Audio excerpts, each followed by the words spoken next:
Hola familia, ¿qué tal? Pues miren, en esta incursión nueva que tengo por TikTok estoy encontrando cada perlas. Me he encontrado otro TikToker joven hablando sobre Cuba y bueno, me dispongo a intentar alfabetizarle porque este es otro que ha dicho unas tonterías que solo él se las cree. Vamos a ver este videito corto para que vean de lo que estoy hablando. Toca hablar de Cuba. Cuba es un país con muchos problemas. Sin embargo, hay muchas cosas muy buenas que muestran que un pueblo justo, digno y fuerte vive. Cuba se encuentra entre los países con IDH alto y está por encima de países como México, Brasil, Colombia, Perú e incluso China. Cuba se ha enfrentado a constantes intervenciones imperialistas de Estados Unidos, pero no solamente eso, sino que resiste y resurge de ellos. 1991, la URSS, el mayor aliado de Cuba, cae, y entonces Estados Unidos gana muchísimo poder, lo que causa una gran crisis económica en Cuba, de la cual Cuba se recupera. Hablemos un poco de lo que nos dice el comentario, la sanidad en Cuba. Cuba es el país número 1 con mayor densidad de médicos en el mundo. Cuba es uno de los países que mejor ha manejado el COVID. En palabras de la OMS, desnutrición infantil, 0. Cuba resiste. Hasta la victoria siempre. Bueno, este joven comienza hablándonos del IDH, nos habla de la recuperación económica, nos habla de la salud en Cuba y lo más curioso es que de todo lo que habla no hay una sola cosa que diga que se ajuste a la realidad. Vamos a comenzar por el IDH. El IDH es una medida sinóptica del desarrollo humano. ¿Qué mide el IDH? El IDH mide los adelantos medios de un país en 3 aspectos básicos del desarrollo humano. Aspecto 1, una larga vida y saludable, medida por la esperanza de vida al nacer. Aspecto 2, conocimientos medidos por la tasa de alfabetización en adultos, con una ponderación de 2/3, y la combinación de las tasas brutas de matriculación primaria, secundaria y terciaria, con una ponderación de 1/3. Y aspecto 3, un nivel de vida decoroso medido por el PIB per cápita, el PPA en dólares de Estados Unidos. Presta atención, chaval, a este último parámetro, el PIB per cápita. No lo pierdas de vista que te voy a explicar luego algo. ¿Cómo se calcula el IDH? Para el cálculo del índice de desarrollo humano se necesitan datos. Datos que podemos coger de diferentes fuentes. El Programa de las Naciones Unidas para el Desarrollo indica en su nota metodológica que sus fuentes de datos son las siguientes. La esperanza de vida al nacer la toma de UNDESA.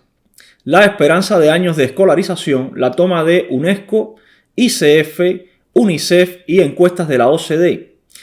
La media de años de escolarización la toma también de UNESCO, ICF, UNICEF y encuestas de la OCDE. Y el Producto Interior Bruto per cápita lo toma del Banco Mundial, del FMI y de la División de Estadísticas de las Naciones Unidas. Una vez conocidos estos valores se crea el índice de dimensión y es entonces cuando se calcula el índice de desarrollo humano, en lo cual no voy a entrar en detalles porque sería extenderme demasiado. El índice de desarrollo humano muestra a grandes rasgos la calidad de vida y el desarrollo de las personas en los distintos países del mundo. Cuba tiene una clasificación de 72 en una lista de 189 países para el año 2019 y ha caído con respecto al año 2018 5 puestos desde el 67, es decir, que ha empeorado. Ahora, tú dices que no está mal una clasificación de 72 para un total de 189 países, que está por encima de países como México. ¿Recuerdas que te dije que te quedaras con el PIB per cápita? Claro, para este estudio se utiliza el PIB per cápita, que es un valor que el régimen cubano tiene manipulado y distorsionado. Y aquí va ahora lo que tú no sabes. El economista Pavel Vidal tiene varios estudios donde demuestra cómo se manipula este dato. El régimen cubano usa para este dato el cambio de moneda de antes de 1985, cuando el dólar y el peso cubano estaban a 1 por 1. Tú, por desgracia, no vives en Cuba y no conoces cómo funciona el cambio de moneda en Cuba. La realidad es que el cambio de moneda a día de hoy, según la tasa oficial, es de 1 por 24. Y la tasa real, que es la tasa de la calle, como se cambia el dólar de verdad, es 1 por 75. Así que el PIB per cápita, cuando se usa para calcular este índice, no se usa correctamente, está inflado. Por ejemplo, para el año 2014 el PIB per cápita declarado por el régimen cubano fue de $7.177, tomando el cambio de 1 por 1.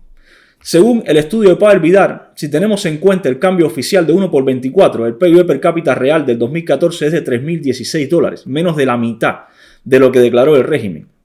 Es falso el dato del IDH en Cuba, pero eso tú no lo sabes, porque tú no vives en Cuba ni sabes cómo funciona el cambio de moneda. Y esto es tomando el cambio oficial de 1 por 24. Si tomamos el cambio real de 1 por 75, el PIB per cápita es 3 veces menor y el IDH es imposible de calcular. El dato que has mostrado es literalmente falso, porque las estadísticas del régimen cubano son falsas, están manipuladas. Así que tu lista del IDH no vale nada. Cuba no se ha enfrentado a constantes intervenciones de Estados Unidos, eso es literalmente falso. Estados Unidos intervino en Cuba en situaciones muy marcadas. La primera fue cuando Cuba era territorio de España y Estados Unidos interviene en la isla, en la guerra de 1898. Ni siquiera se puede decir que Estados Unidos en ese momento intervino en Cuba, ya que Cuba no existía como nación. Estados Unidos intervino en ese momento una autonomía española y contribuyó a su independencia del Reino de España, del surgimiento de la República de Cuba el 20 de mayo de 1902. Durante 1912, cuando la matanza de los independientes de color, bajo el gobierno de José Miguel Gómez, hubo riesgo de otra intervención militar del gobierno de Estados Unidos, pero no se llevó a cabo. El gobierno cubano, por suerte, logró poner orden en la isla. Cuando el gobierno de García Menocal, del 1913 a 1921, hubo otra amenaza de intervención debido a un fraude en las elecciones de Menocal en 1917, lo que provocó la guerrita de la Chambelona, pero también se controló rápidamente y tampoco hubo intervención. Cuando el derrocamiento de Gerardo Machado en el 33 y lo conocido como la Revolución del 30, hubo otra amenaza de intervención, pero esta vez el presidente Roosevelt se negó rotundamente a intervenir en Cuba. Cuando la invasión de Bahía de Cochinos, no fueron los Estados Unidos, fueron cubanos que habían sido robados, maltratados, algunos de ellos torturados incluso dentro de Cuba por los comunistas, y decidieron intentar recuperar su país por la vía armada. Y ya por último, cuando la crisis de los misiles, el presidente Kennedy se comprometió en carta firmada a no invadir Cuba ni permitir que ningún otro país lo hiciera. ¿De cuál intervención estás hablando, chaval? No conoces la historia de Cuba. Ahora vienes a hablar de la crisis económica de los 90, algo que tú no viviste si yo sí. Y además a hablar de que Cuba se ha recuperado. Evidentemente tú no vives en Cuba y no conoces la situación real, ni la de ahora, ni la de antes, pero te voy a dar unos datos para que puedas tener una idea. La inflación este año 2021 en el mercado informal en Cuba pasa ya a los 6.900 puntos desde octubre. El mercado informal es donde los cubanos pueden comprar los pocos alimentos a los que tienen acceso. Una libra de cerdo, que son aproximadamente 460 gramos, está costando entre 220 y 300 pesos cuando la encuentras. El kilogramo de cerdo supera los 500 pesos, o lo que es lo mismo. Una pensión mensual en Cuba de 1.500 pesos alcanza solo para comprar 3 kilogramos de carne. Esa es la recuperación que tú hablas. La canasta básica de este año cuesta en La Habana 3.250 pesos y el salario mínimo en la isla es de 2.100 pesos. Los cubanos no pueden acceder ni siquiera a la canasta básica con su salario. Ya no hablemos de las pensiones, que con una pensión no puedes acceder ni siquiera a la mitad de la canasta básica. Esa es la recuperación de la que tú hablas. El IPC se incrementó en octubre de este año un 63.4% según datos oficiales, mientras los salarios siguen estando exactamente igual. Esa es la recuperación de la que hablas. Los precios solamente en enero de este año aumentaron un 224% en comparación con diciembre del año 2020. De esa recuperación me hablas. Un blister de paracetamol, para que tengas idea, de 500 miligramos que trae 10 pastillas, cuesta 150 pesos. Te lo traduzco. Un pensionista tiene que gastar el 10% de su pensión para comprar 10 pastillas de paracetamol. ¿De esa recuperación me estás hablando? Dices que Cuba luego es el país número 1 con mayor densidad de médicos en el mundo. Y yo no te voy a discutir este dato, ni siquiera te voy a discutir la calidad de la formación de los médicos, que es también bastante cuestionable. También hablas de que Cuba es uno de los países que mejor ha manejado la COVID. Bueno, eso no te lo voy a responder yo. Te lo van a responder estos cubanos en directo desde dentro de la isla. Escucha esto. Les pido de favor a todo el que vea este video. Aquí tengo 3 niños en la casa que están con una enfermedad de la piel, que es escabiosis, pero todo el que pueda, por favor, donar un tubo de permetrina, un tubito de permetrina, ketoconazol, por favor. Todo el que pueda donar este medicamento que está aquí, mira, este medicamento. Mira las manitos de la niña. Ah, mira las manitos, mamá, mírala. A ver, trae el otro, ven el otro, ven tú para acá. Miren esto. Míralas al revés ahora. Y ven tú. Mira el otro niño. Esos son 3 hermanitos. Mira cómo tienen las manos. Mira, todo, por favor, el que pueda ayudarme, permetrina, ketoconazol, pomadas para la piel, todas las que puedan traer, por favor, ayúdenme para seguir ayudando. Esto que acabas de ver son niños en Cuba con sarna. La escabiosis es sarna, por si no lo sabías. Que no tienen medicamentos y que tienen que pedir donaciones a personas, tienen que vivir de la caridad, en este caso de los medicamentos, porque el régimen cubano no les garantiza ni siquiera medicamentos para curar la sarna a los niños. Por eso me llama la atención lo que dijiste luego de la UNICEF, pero ahí entraremos también. Vamos a ver otro video. Un cuerpo de guardia, 2 de la mañana, me dio positivo el niño a las 1 de la mañana, vengo aquí, me voy para mi casa, porque el niño estaba normal. Llego a mi casa, una línea para 40, vengo para atrás de nuevo. Si hay dipirona, olvídate que se le pone, pero es que no hay, mi amor, ni en Cuerpo de guardia, Cuba, 2 de la mañana, un niño, 13 años, mi hijo, 13 años. Cuerpo de guardia, Cuba, que no hay medicamento para ponerle. Esto debe saber el mundo entero, porque esto es demasiado. Una gran potencia. La potencia de Cuba, la del mundo, la mejor. Que le venden al mundo la potencia, la medicina mundial, los mejores médicos. Y una irresponsabilidad, una falta de respeto. Porque se les muere un niño aquí, coño. Se les muere un niño aquí. ¿Cuál es la responsabilidad que tienen ustedes? Esto que acabas de ver es otro niño cubano que no tiene paracetamol ni para bajar la fiebre en un cuerpo de guardia de un centro médico en Cuba. Porque el régimen cubano no garantiza medicamentos, ni siquiera los más básicos, para los niños en Cuba. Veamos otro video. Sí, ahora necesito colocarle oxígeno a este señor.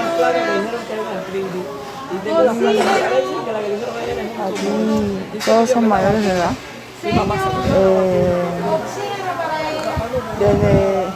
En 24 horas, más de 24 horas, yo solo he visto aquí personas mayores de más de 70 años, 80 años, es lo que he visto yo aquí. Aquí yo no he visto una persona de 35 ni de 40, solo personas mayores. Ahora mismo, en este momento, la terapia está llena, colapsada, pero en la madrugada está peor aún.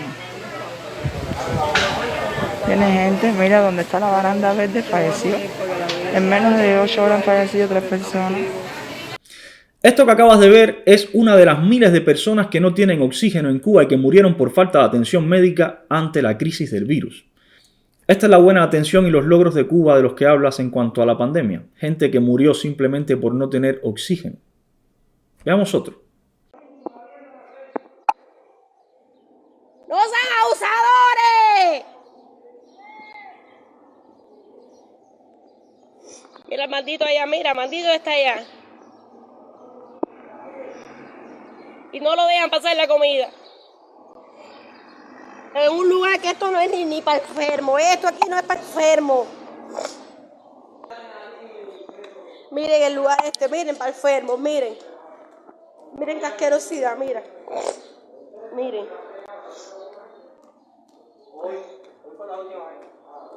Miren. Aquí hombres con mujeres, todo el mundo junto, todo el mundo en el baño junto. Mira la asquerosidad esta, mira. Esto es para enfermos aquí, miren. Enfermos de COVID.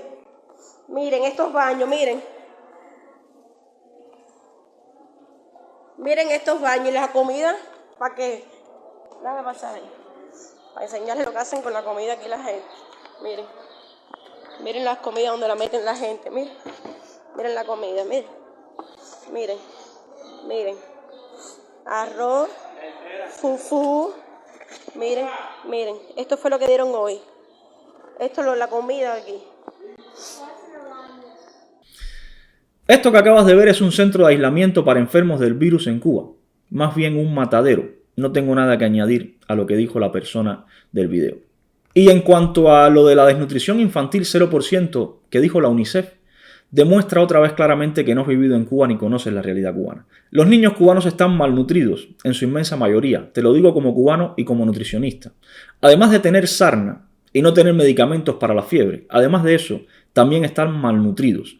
Mira esta noticia que te pongo, bastante reciente para que tengas una idea de lo que estoy hablando.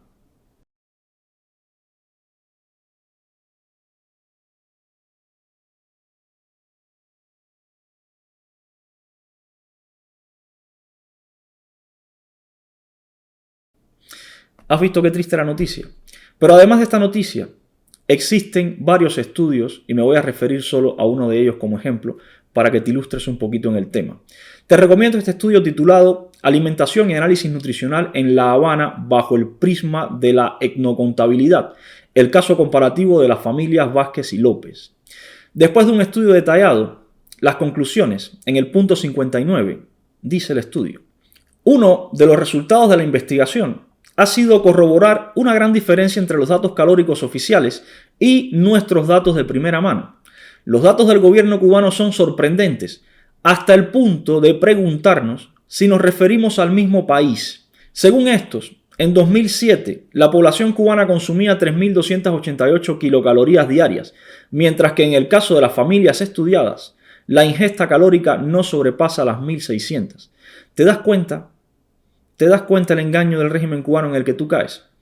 Esto demuestra evidentemente que los datos que sacas de UNICEF no tienen validez ninguna tampoco, porque provienen de las mismas fuentes que son las fuentes del régimen cubano que miente y manipula los datos. En Cuba claro que hay malnutrición infantil y la he vivido yo y la han vivido todos los cubanos. Cuba no resiste, chaval. A los cubanos nos están matando. Los cubanos ya no podemos más.